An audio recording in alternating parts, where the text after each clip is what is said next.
Welcome to the Picture Love Podcast. I'm your host, Kris. In this space, we believe that love is something you can choose to see because it lives within each of us innately. Picture love is a practice, a way of seeing with your heart, not just your eyes, a way of showing up as the love you wish to see in the world. Each episode offers encouragement, soul-led conversations, and gentle tools to help you reconnect with what matters most, to live, to create, and love with more presence. I'm so glad you're here. Now let's get started. Welcome back to Picture Love, friends. A lot of stories have been coming up, like old thoughts from 10, 20, 30, 40 years ago. And it's interesting, they've been coming up to show me something new that maybe I didn't pick up back when they happened. But lately I've been thinking about a parenthood friend of mine since I became a mom. And her name is Lily. And I want to dedicate this episode to Lily because remembering her and remembering something that she has said about me to me in my presence many times was very loving and very affirming, but it actually inspired this topic today. So this one is dedicated to my dear friend Lily. I love you. So one of the nicest compliments that she paid me that I've ever received was, Kris, you're one of the most positive and encouraging people I know. And I used to brush off compliments like that, but she said it enough times that I started to believe her, or at least believe that she saw me that way. And it was important to me because being encouraging and being positive in the presence of other people, it matters to me because I love making a positive difference in the lives of other people. Hence the name Picture Love Podcast. I want to help people picture love in their lives. And it was more than one occasion when she said it to me, and she said it to me and she said it to me in the presence of other people. And it really felt really good. And it also felt good to have a friend see me because she saw something that was important for me to not just be, but to share and to radiate. And she noticed that. So thank you, Lily. And I started thinking about words and the things that we say about ourselves and about other people in their presence and not in their presence. And I started to realize I've heard a lot of tug-of-war come out of my own mouth. And the more I'm aware of it in myself, I'm starting to notice it in other people that I know and love or that I'm around and encounter. And it's kind of this thing where these words that we speak, you've heard that expression, words are spells. I really didn't understand what that meant until recently, I'd say in the last couple of years, because the words that we speak become our truth. They do. When we repeat them, you have a word and you repeat them and you add emotion to them, you get a pattern. It's a formula, and you can use it to your advantage and we can use it to our disadvantage. And one of the ways that I've noticed that I've been trying to rewrite some of my script is in dissolving these verbal tug-of-wars. The things we say that have been coined and reused and used, and they've become part of everyday speech where there's something positive, but there's also something to negate it.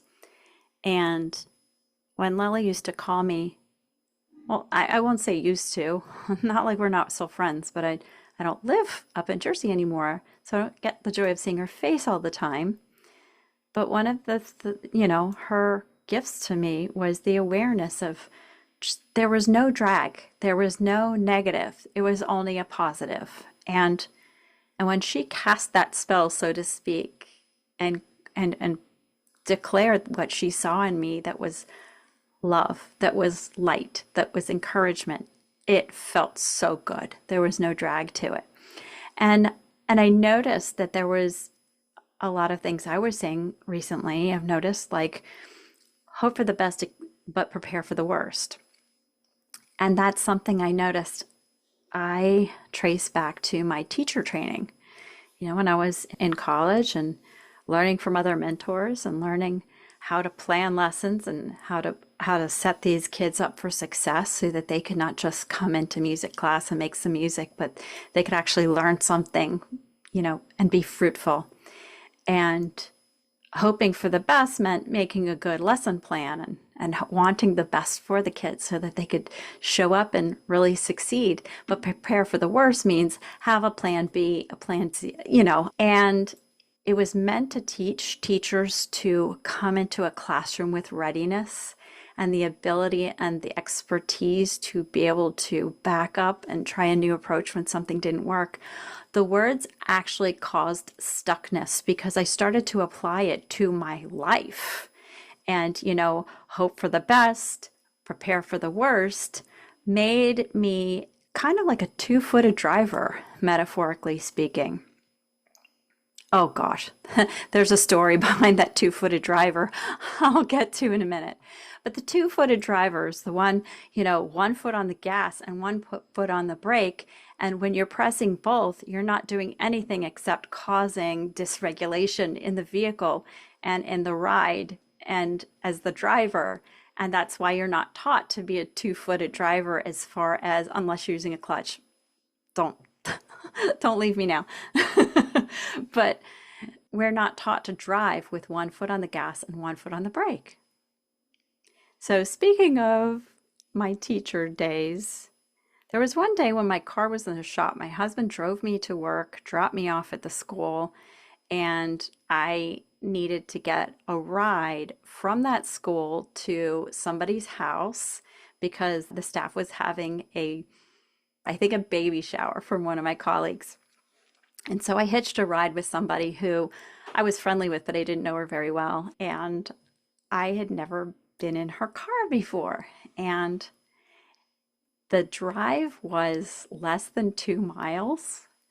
But by the time I got out of the car, I nearly lost my lunch because of the one foot on the gas, one foot on the brake. And no, she wasn't doing them both at the same time, but there was no coasting in between. There was no gradual. It was like gas brake, gas brake, gas brake. And I'm not even sure she was conscious of what she was doing. She was just a nervous driver or what have you, but it caused such dysregulation in my system that I called my husband and I said, I have to have you pick me up. I cannot have her drive me back to the school to meet you. Please come get me. And so coming back to this verbal tug of war, these things that we say that start out positive and they might have good intentions, but they have the just in case, the negative aspects to them that keeps us in loops, that keeps us in stuckness. And so I'd love to look at this with you a little bit. There's some that I'm sure you've said or you've heard enough because none of these are very original. But when you look at them, they will probably trigger stories that are valuable to you, or maybe you're finished with them and it's time to let them go. But that formula of words and repetition and emotion making patterns, let's see what kind of patterns we can rewrite so that they serve us better. So using the hope for the best, prepare for the worst, I looked at it and I'm like, okay, what is my actual desire behind this? And, it's kind of self-explanatory, but the new script I would recommend would be something like the universe works in my favor. What's meant for me can't miss me. And so that was my solution to the hope for the best, prepare for the worst. It's like, how can we flip that to actually speak into existence what we do want? So if you'll stay with me for this less bumpy ride, hopefully we can undo some mental loops in our day-to-day. So here's another one. Don't get your hopes up. Who's heard that before? The gas pedal, the acceleration, the forward moving aspect of that is that your desires are rising, right? When you don't want to get your hopes up, it's like, I could get excited about something. So that means there's something wanted. And then the brake side of that could be like, brace for or expecting disaster. So when you don't get your hopes up, you're preventing yourself from being disappointed, right? And so there could be, I mean, how would you reword that? Maybe my hopes are important to me. I can feel them and handle whatever happens. That's one of the ways I chose to look at that. Well, here's another one. I literally poured through journal pages on this one. Too good to be true. How many of you have ever said that before? I know I have. The gas pedal would be, okay, something feels amazing. And the brake pedal would be like, but I don't trust that. So to flip it, we could say something like, I'm allowed to experience good things like this. Period. I'm allowed to experience good things like this. Now there's a spell worth casting, so to speak, a prayer worth reciting. I love that. Okay, here's another one. I'll believe it when I see it. Like, okay, so the good is the thought of something wanted is good, right? But then the other side of that is, okay, world, universe, God, whatever, prove it to me before I show me evidence of this before I can believe it. So it's actually a lack of faith in that I'll believe it when I see it. So to untangle that, stop, start, stop, start, stop, start could be, it's safe to believe, and I gather evidence with gratitude. You know, it's safe to believe. So if we're open to gathering evidence, meaning noticing things, even the tiniest, tiniest little things, it could be even just a sign like a beautiful white feather that just caught your attention on the street. So gathering evidence with gratitude, that is a powerful way of getting out of that stop-start loop. All right, here's another one. If it's meant to be, it will be. So that can be a very positive thing, or it can be a very negative thing. It just depends on how you speak it or think it. So if you're doing it as like a shrug, if it's meant to be, it'll be. That has such a different energy from if it's meant to be, it'll be, right? So that comes into like, how are you using that ingredient? But I love this version even more. What's meant for me can't miss me. And by repeating it with boldness and confidence and like childlike wonder and excitement, that takes all of the break out of it and just open road ahead. Here's one that I heard myself say recently in a scam. Yeah, I got robbed $500. I am not proud of that. Somebody was a very smart thief and I got taken. And yeah, it stung. I'm most proud of myself for forgiving myself and being wiser. But I heard myself saying to the crook on the phone, who I thought was actually my bank, I said, it is what it is, when they apologized for all of the debacle on how none of my transactions were going through a Facebook Marketplace. I was trying to make a legitimate sale and I should not have accepted Zelle. And it's a long story, but I heard myself say it is what it is. And when the reason why it was bad is it was not coming to peace with and being present. It was a shut down phrase. It was there was a soft desire for things to improve, but I was in a state of numbness and there was no point in caring or choosing to fight it. I froze.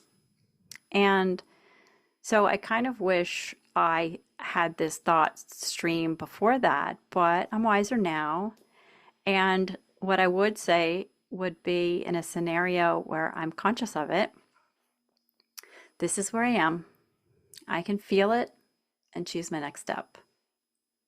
And to me, that feels like not giving my power away, but acknowledging my own personal sovereignty. So that feels more compassionate. It feels stronger. It feels more balanced. And it feels like a lot less braking and gas pedal at the same time. Okay, here's another one. And there's a book that I really have enjoyed very much that came from this expression. So I'm not bashing, if anybody else knows what book I'm referring to, I'm not bashing the book at all. I'm just questioning the choice of words in this very well-worn phrase. No pain, no gain. I'm sure you've already figured it out. No pain, no gain means there's a desire to grow. There's a desire to succeed. There's the desire to do something. There's some motivation in there.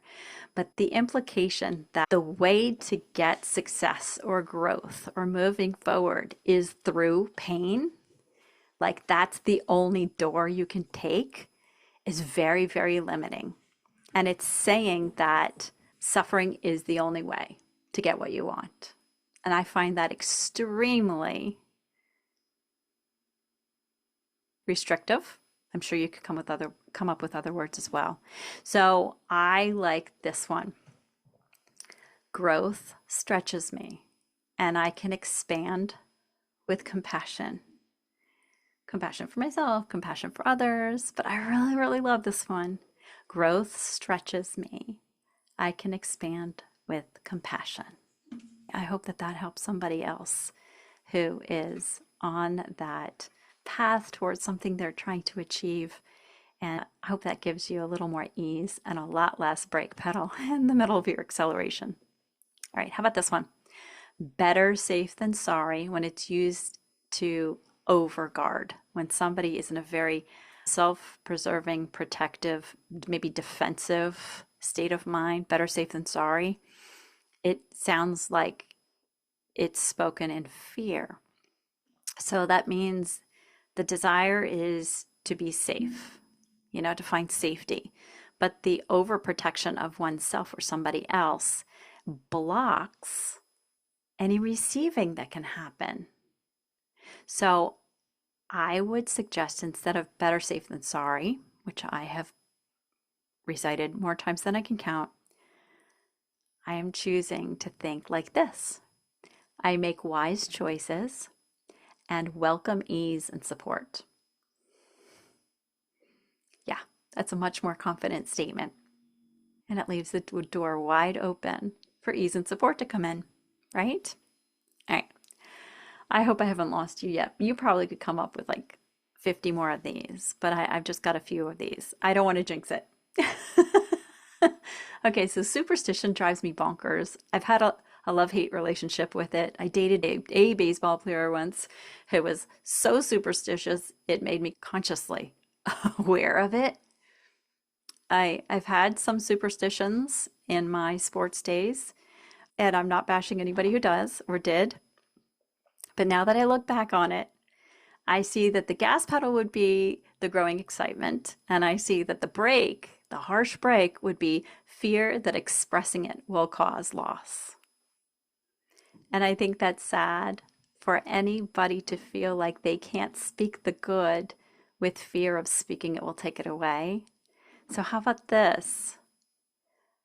Things always work in my favor. Or if you wanted to go deeper into it, naming my joy blesses it. I'm allowed to celebrate what's unfolding. Okay, what about this one? How many times have we heard somebody say, I'm fine, or it's fine, or no, it's whatever? That has, let's see, the gas could be, or the positive could be acknowledging that there's real need. Of course, there's that. But the braking part, the part that could be like putting you in reverse or stopping, moving forward, would be to set your needs aside for the sake of just not having a conflict. Now, I believe in choosing my battles. I believe that we don't always have to agree on everything.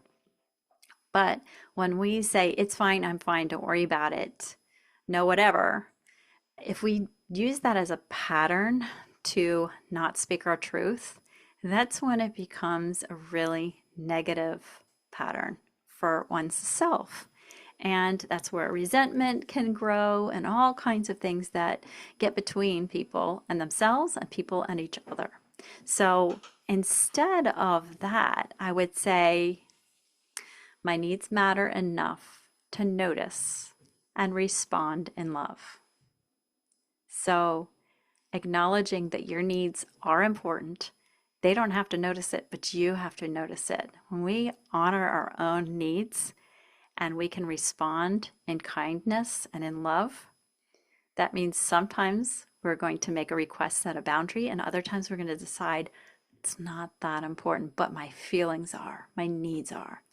And that alone diffuses the need from other people having to understand our side, our point of view. And there are times where that's extremely freeing. And then there's other times where you say, no, this really does matter. It's not fine. And I'll tell you why. And you can speak it with love. All right, so I got two more. If it's not one thing, it's another. Okay, I'm so guilty of doing that today. I'm so guilty of doing that today. Ay, ay, ay. So I caught myself saying that today, and while journaling it, I'm like, oh, my hand is telling me off. No, yes, but no.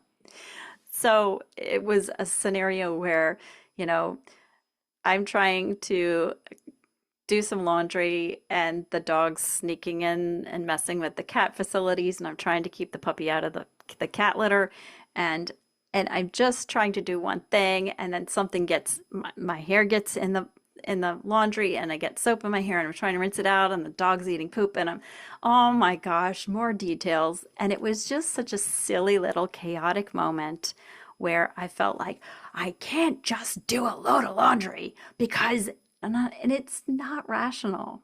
And that's when the phone rings. Oh, and that's when somebody else starts meowing or barking or something falls down. So, it felt like the pets were ganging up on me while I'm just trying to, and they weren't. They weren't. It was timing and it was just a feeling.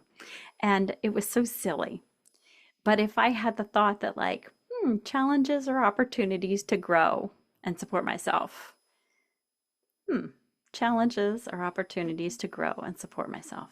That feels so much better than I'm just trying to do this one thing and 10 things go wrong, right?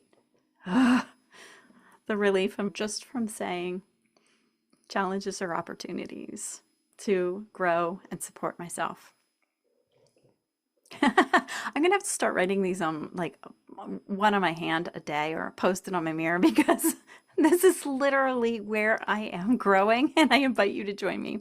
All right, last one for today. I'm just being realistic. Okay, somebody I love very dearly for a long time loves that phrase. And it drives me a little bonkers because it's usually when we're seeing things from totally different points of view. And I giggle. So the gas pedal is the intuition is waking up and noticing something. All right. The brake is masking fear with the word realistic and calling it truth. Let that sit in for a second. So the intuition notices a possibility, but the fear called realistic is the mask trying to sell something as truth. So my solution to that thought or that phrase would be, I observe my situation with calm and I hold space for miracles and better outcomes. I observe my situation with calm and I hold space for miracles and better outcomes. So all of those are ways that I have deconstructed that formula, the words, the repetition, the emotion, and building patterns. And I deconstructed those, offered better words, so maybe we can make some new patterns that make us feel better and let us show up as the kind of people we want to be. In my case, I love being the positive person, the encouraging friend. I love playing that role. That is who I really am. And it just takes sometimes practice finding the right words to reflect that in ways it can be received. I don't believe I am acting. I believe I'm looking for the right words to convey my heart properly. So if you wanted to use this 30-second ritual, here are the 3 steps to do what I just did with your patience and listening. To start turning these verbal tug-of-wars, or this two-footed driving, so to speak, with one's own self, there's 3 parts. You first need to catch it, notice it, find the true desire within it, and speak to the direction you want to move forward. So I observe my situation with calm, and I hold space for miracles and a better outcome. That's what that is. Catching that little renamed fear that's just wearing a mask, seeing it with some compassion, not heavy judgment, just observation, all right? Awareness. Finding the truth. The truth is we want something more positive. We want a more desirable outcome, and speaking it in that direction. Oh, by the way, with compassion for yourself, because when we have enough compassion for ourselves, then there's an unlimited amount of compassion for the other people who are stumbling along on the road alongside of us. I hope it helps somebody else picture love better in their lives today and going forward. And so let's use that formula. Let's choose the right words to pair with repetition and the right emotion that gets us in the direction we want to be. And let those be the patterns that we fill our days with, and start 2026 as masters of our own word spells. Beasley agrees. I love you all, and I'll see you next time.